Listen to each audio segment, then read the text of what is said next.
What's up, everybody? Welcome back to my channel. Welcome if you're new. I hope that you all are doing well. In today's video, we are going to be recapping my first semester back in university. So, before we get started, I just wanted to say that I'm not wearing my glasses. For the first time, I'm filming without my glasses. Not because I wear contacts now, no. But because the glare was so bad since I chose like the worst time to film. Who films so late? Who does that? Anyway. So this is why we have this look, the no glasses look. Anyway, and I'm going to be making a rainbow loom band while I speak to you guys. I hope I don't get distracted, but I'm going to be making a loom band while I speak to you guys, and I'll insert a picture of it afterwards if I don't get to finish it. Anyway, let's hop right into this video. So first of all, I had to do walk-ins with my university. And I wasn't doing walk-ins because I didn't apply on time, and goodness, I was this bad girl. No, it was not because of that. I had already applied at this same institution, just not at the campus that I'm in now. I applied for a different course, and these courses were only offered at the main campus. And so the course that I am studying now is only offered on this campus that I'm on. And I had to do walk-ins, not because I wanted to do walk-ins, but I called the faculty, the humanities faculty here in Qwaqwa. I called the humanities faculty here at the campus that I'm at, and I was like, yo, what's up?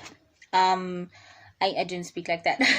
I want to know if I can transfer and what I would need to do. And they were like, oh, sorry, we don't do that. We don't do transfers. You're going to have to come to the main campus, and then you're going to have to go through. They explained something so long, and I was like, I must do all of that.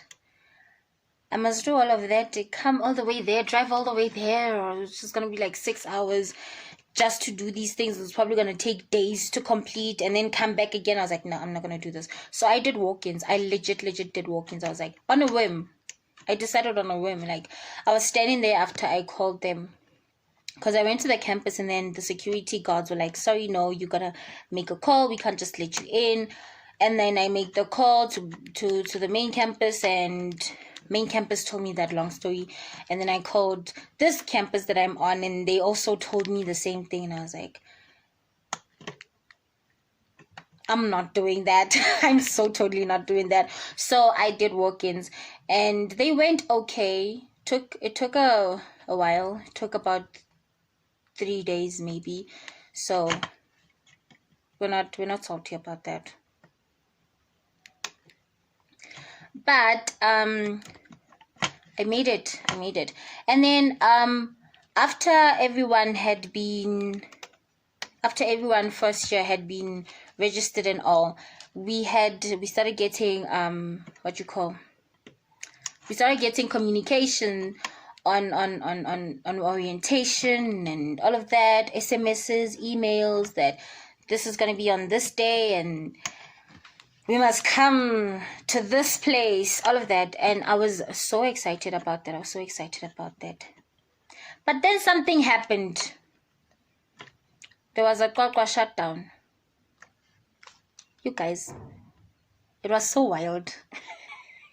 I was so scared. I was like, what? I didn't know people could be so violent.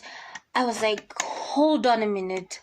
Are we sure it's human beings doing this? It was wild. It was horrible. I was like, wow.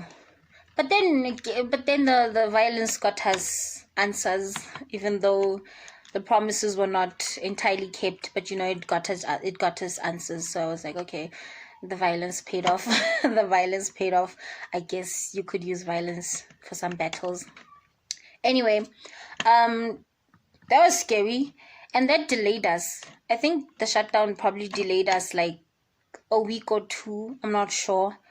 I can't remember. And then after that shutdown, that Qwaqwa shutdown, we had a campus shutdown. because there were seniors. I guess I don't know if this is all true, but I guess there was like seniors who weren't being allowed back on campus because apparently their fees were in arrears even though they were funded by NSFAS. So there was a big thing like, no, you can't do that. And then there were people who were not being accepted because of their academics, and I don't remember everything that was going on, but I knew that there was a campus shutdown, and so we didn't go to campus. And I think that delayed us about another week. I'm not sure about the times anymore. I lost track of time in March, and I forgot the timelines before then as well.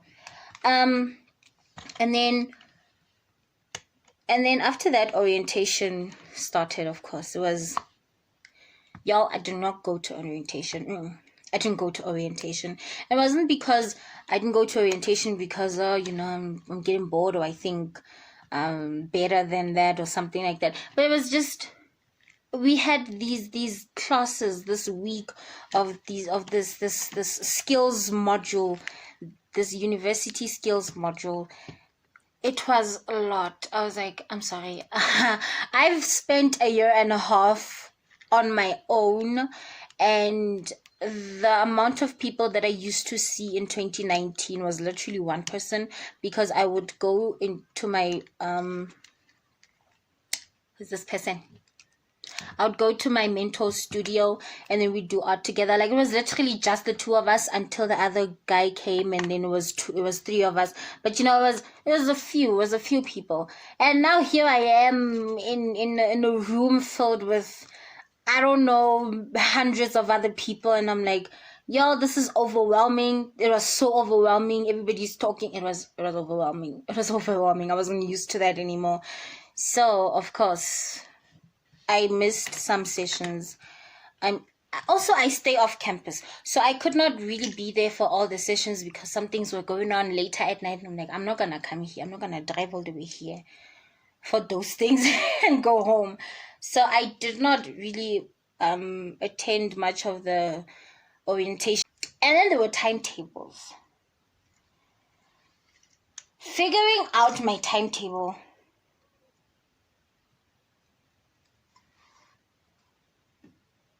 It took me a few days. It took me a few days to understand what I had to do. But once I understood what I was supposed to do, it took me 2 hours to figure out my whole thing.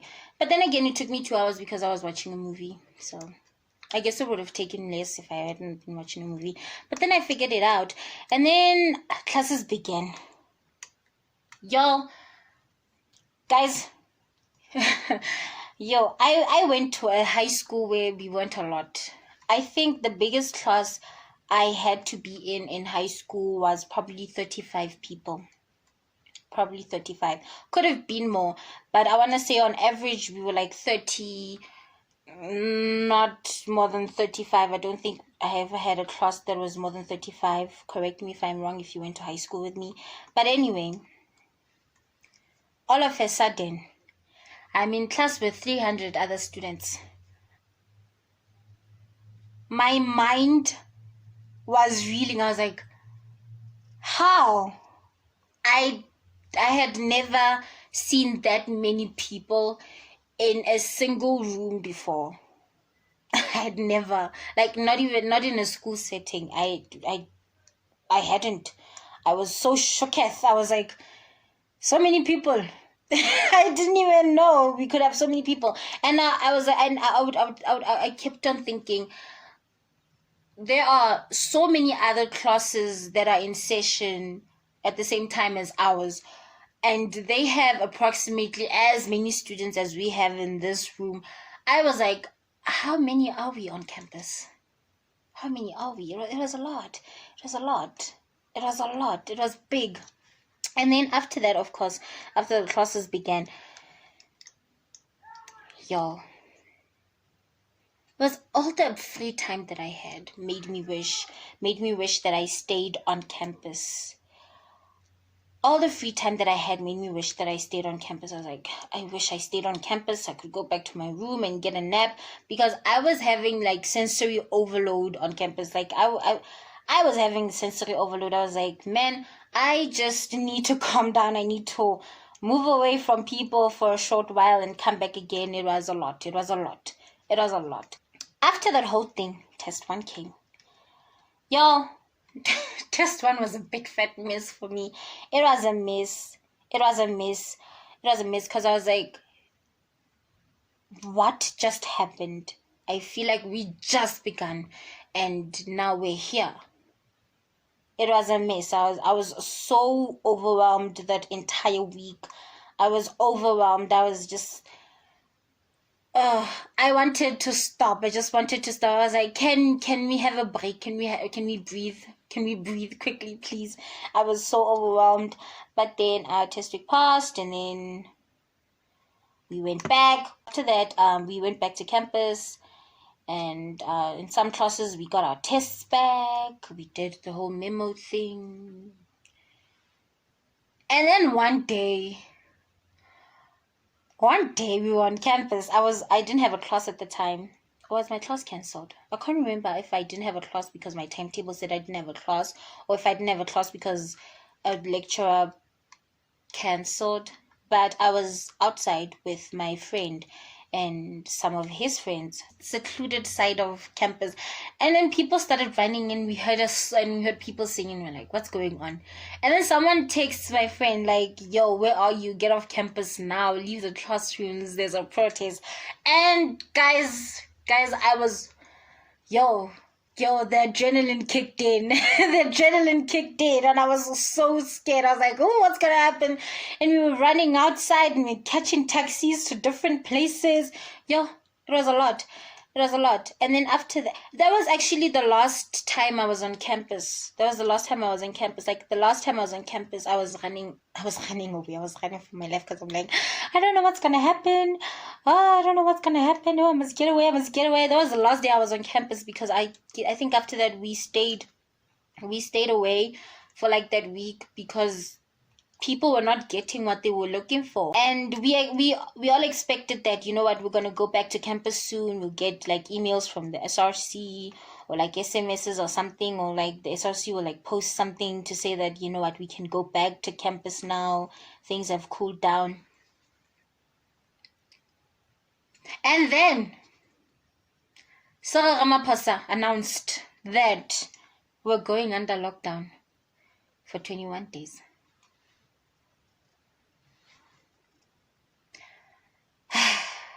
I was not fine. Guys. During that time, I was not okay. During those 21 days, from the time that he announced it, I was not okay. I was so shook. I was so scared. I was like, guys, what's going on? I was so fearful.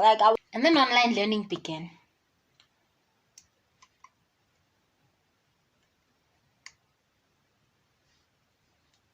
This is not America.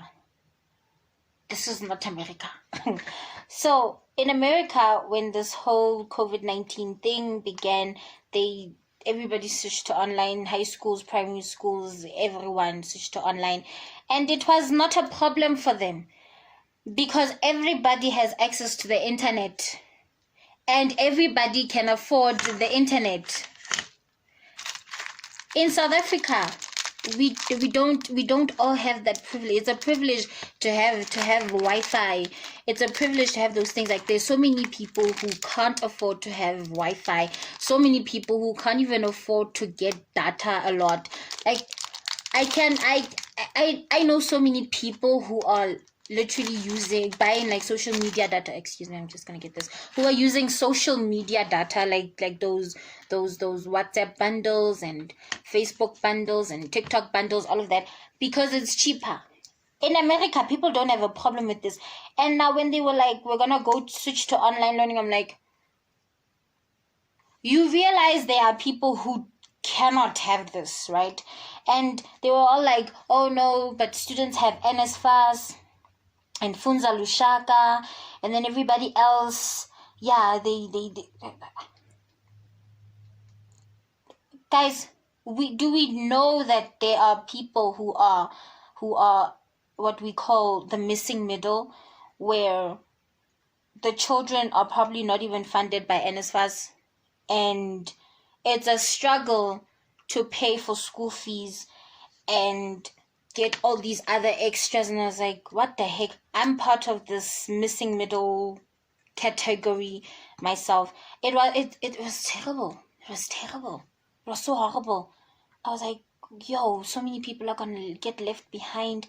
And then they did the whole, and then who's this? Blade and Zamanda did the whole thing with the data, and now it's ending, and everyone now is angry because ish don't have data anymore to do these things, and our school's saying, you must download Global Protect. That thing doesn't work for me. It never worked for me. Like, it has never worked. I have downloaded it probably like 3 or 4 times. It has never worked for me. It has never worked for me. Like, I will always get kicked off sites